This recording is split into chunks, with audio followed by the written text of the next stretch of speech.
The bulk of that reading is very frustrated. And if Solomon was a middle-aged man, you say, well, that's a middle-age crisis. And if he's a young man, well, that's just an idealistic person his bubble's being popped by the cruel world. And if that's an old man, you say, well, that's just an old man who's bitter over how bad the world has been. Whatever age it is, you're going to have a time where you make these same statements, where here is righteousness, but all I see is wickedness. And here is justice, but all I see is iniquity. Evil is relentless. And I'm overwhelmed by it sometimes. And I need to tell myself, I have not been sent here by God or put here on this earth by God. I've not been born to have this life given by God to solve the world's problems. It is not given to me to put out every fire. It is not given to me to solve every issue that anybody or myself has ever come up with. It is for God to do that. And He has done that already through Jesus Christ. It is for Him to solve my problems. It is for me to trust Him to do so, to rely on Him, to turn to Him, and to, as Peter says, give Him my problems, my cares, my concerns, and my anxieties. But if I forget that, then I will certainly become overwhelmed. What I need to do instead is rest.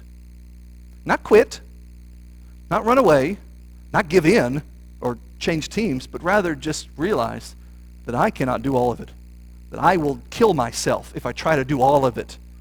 I just need to take a breather. Sometimes that means walking away or backing away, live to fight another day, but I can't do it all. Because evil is not going to stop. And if I try to fight evil nonstop, I will stop. I will fail. I will yield. I will wilt. Evil will keep coming.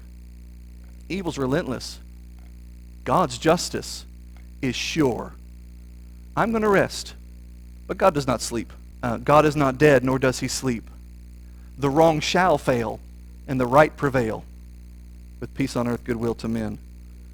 I will find myself staring at an injustice, and I will feel, I think because we're made in the image of God, the sense for something to be done about that. I'll see the wrong, I'll hear the lie, or I'll witness the wrongdoing, or I'll watch the person abuse someone else, and this thing will swell up within me to fight it, to attack it, to make it right, to balance those scales, but it is not for me to be the judge.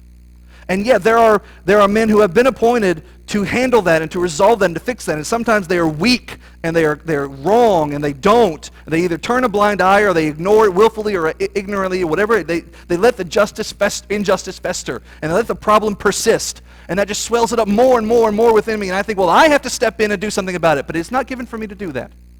It is given for God to do that. And He has not appointed me the arbiter of that or the justice to do that or the judge to do that. It is for Him to do that, and He will do that. I just need to trust that.